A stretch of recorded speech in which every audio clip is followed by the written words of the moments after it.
Inilah anggaran dana desa yang diterima dari pusat kurang.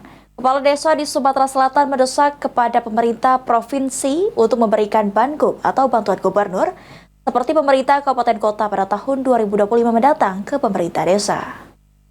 Ya, tetapi Bapak ada nasi kotak, semoga jangan kurang ya.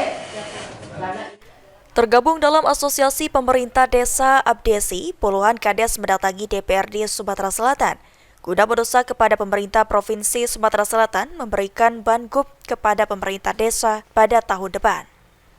Banggup dirasakan sangat penting bagi pemerintah desa, karena selama ini anggaran dana desa yang diterima sebesar 1 miliar rupiah dari pusat masih sangat kurang untuk membangun desa.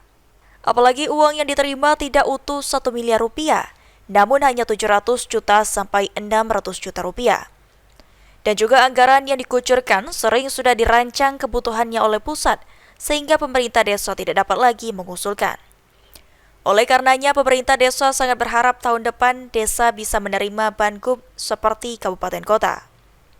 Karena kita lihat dari pos anggaran desa ini yang terguming ini adalah 1 miliar dari anggaran DD. Tapi fakta di lapangan ini tidak semuanya 1 miliar. Ada yang 600, ada yang 500, ada yang 700, bahkan yang 1 miliar itu bahkan miris tidak ada.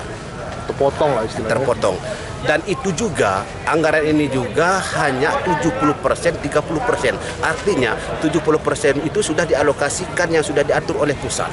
Dan 30% ini yang bisa diatur oleh desa, artinya desa yang menganggarkan. Para kades sendiri menginginkan Banggup yang diterima desa sebesar 100 juta rupiah dan anggaran tersebut dirasakan cukup untuk dapat membangun desa di Sumatera Selatan.